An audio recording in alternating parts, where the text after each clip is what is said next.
Assalamualaikum warahmatullahi wabarakatuh.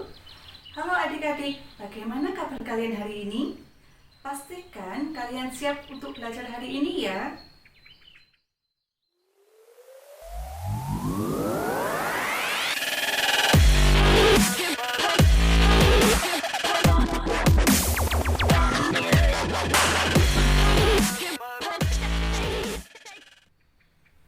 Coba kalian perhatikan benda yang ada di sekitar kalian. Kalian mungkin akan melihat meja, kursi, bunga, atau mungkin ketika kalian berada di luar, kalian akan melihat gunung, awan, pohon. Ada juga benda yang dapat kita rasakan keberadaannya tetapi tidak dapat kita lihat, seperti udara. Dari benda-benda tersebut terdapat makhluk hidup dan benda mati. Lantas, bagaimanakah cara membedakan makhluk hidup dan benda mati? Dapatkah kalian membedakan antara makhluk hidup dan benda mati? Jika kalian mau tahu, saksikan video ini sampai selesai. Nah, sebelumnya kalian harus tahu nih, kalau di lingkungan kita itu terdiri atas dua komponen, yaitu komponen biotik dan abiotik. Komponen biotik adalah komponen yang tersusun atas semua jenis makhluk hidup yang ada di sekitar kita, seperti hewan, tumbuhan, manusia, dan mikroorganisme. Selain komponen biotik, terdapat juga komponen abiotik. Komponen abiotik adalah komponen yang terdiri dari benda-benda tak hidup, seperti angin, cahaya matahari, air, tanah, suhu, dan juga kelembapan udara.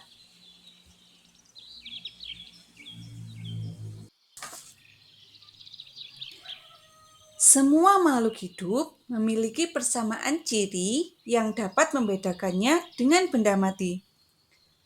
Ciri-ciri makhluk hidup antara lain bernafas, bergerak, memerlukan nutrisi, iritabilitas, berkembang biak, tumbuh dan berkembang, ekskresi, dan adaptasi. Kita bahas satu persatu ya. Yang pertama ialah bernafas. Bernafas adalah cara makhluk hidup untuk mendapatkan energi dari pemecahan makanan. Bernafas memasuk oksigen ke dalam tubuh makhluk hidup. Oksigen tersebut penting untuk metabolisme tubuh karena dapat menghasilkan energi bagi tubuh. Ciri yang selanjutnya ialah bergerak. Setiap makhluk hidup pasti bergerak. Bergerak adalah kemampuan suatu organisme untuk berpindah tempat atau posisi. Gerak pada makhluk hidup dibedakan menjadi dua, yaitu gerak aktif dan gerak pasif. Gerak aktif adalah gerak yang dapat berpindah tempat. Gerak pada hewan dan juga pada manusia merupakan contoh dari gerak aktif. Yang selanjutnya ialah gerak pasif. Gerak pasif ialah gerak yang tidak dapat berpindah tempat karena yang bergerak adalah sebagian dari tubuh. Contohnya ialah gerak pertumbuhan batang pada tumbuhan dan juga gerak pertumbuhan akar yang menuju ke bawah pada tumbuhan. Yang selanjutnya ialah tumbuhan Venus trap akan menutup ketika ada serangga yang hinggap di atasnya. Contoh yang lain ialah tumbuhan putri malu akan menutupkan daunnya ketika kita sentuh. Ciri yang selanjutnya ialah memerlukan nutrisi. Semua makhluk hidup membutuhkan makanan sebagai sumber energi untuk melakukan berbagai proses kehidupan. Berdasarkan cara mendapatkan nutrisi, makhluk hidup dibedakan menjadi dua, yaitu autotrof dan heterotrof. Autotrof adalah kemampuan makhluk hidup untuk dapat menghasilkan makanan sendiri. Contohnya pada tumbuhan. Tumbuhan dapat melakukan fotosintesis untuk mendapatkan nutrisi. Yang selanjutnya ialah heterotrof. Heterotrof adalah kemampuan makhluk hidup yang tidak dapat menghasilkan makanan sendiri. Jadi, harus mendapatkan makanan dari organisme lain. Contoh, singa, ia akan memakan kijang atau hewan lain untuk mendapatkan nutrisi. Contoh lain ialah hamster yang sedang memakan tumbuhan untuk mendapatkan nutrisi. Ciri yang selanjutnya ialah iritabilitas. Iritabilitas merupakan ciri-ciri makhluk hidup yang mengandalkan indera-indera yang ada pada tubuhnya untuk mendeteksi rangsangan, lalu merespon rangsangan tersebut. Contohnya, ketika kita mendengarkan bunyi petir, maka kita akan terkejut. Berarti rangsangannya berupa bunyi petir tersebut, kemudian kita merangsangnya atau menerima rangsangan tersebut melalui indera pendengaran kita. Contoh yang lain, pada tumbuhan, mereka tidak memiliki indera, tetapi dapat peka terhadap rangsangan.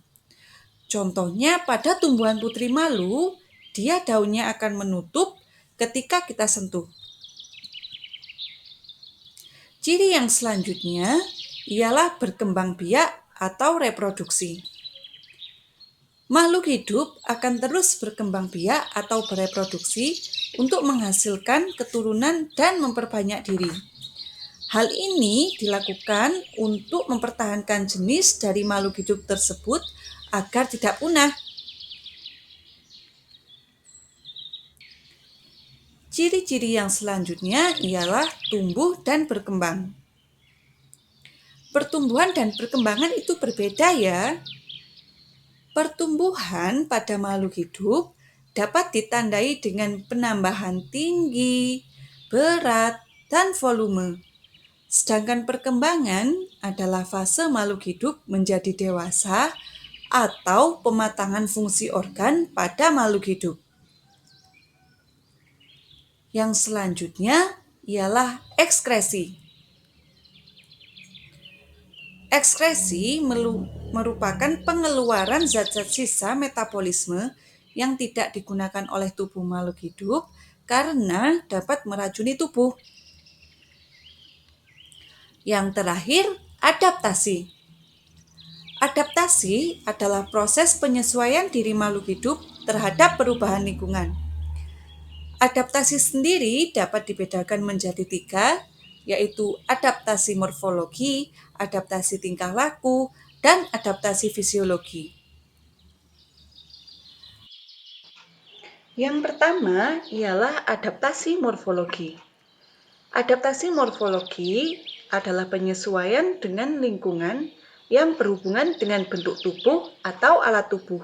Contohnya, pada kaki bebek terdapat selaput yang berfungsi untuk memudahkan bebek ketika berenang. Contoh yang lain, pada tanaman kaktus, daun sudah dimodifikasi menjadi duri untuk mengurangi proses penguapan.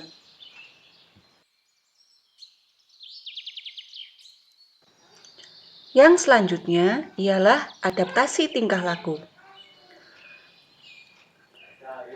Adaptasi tingkah laku ialah penyesuaian diri dengan lingkungan dalam bentuk tingkah laku. Contohnya, ikan paus akan secara periodik muncul ke permukaan untuk mengambil oksigen. Karena ikan paus tergolong mamalia, maka ikan paus bernafas dengan paru-paru. Yang selanjutnya ialah adaptasi fisiologi. Adaptasi fisiologi ialah penyesuaian dengan lingkungan berdasarkan fungsi organ tubuh. Contohnya, pada ikan air tawar, mereka akan sedikit minum dan banyak mengeluarkan urin yang bersifat encer. Sedangkan pada ikan air laut, mereka banyak minum air dan mengeluarkan sedikit urin dengan sifat pekat.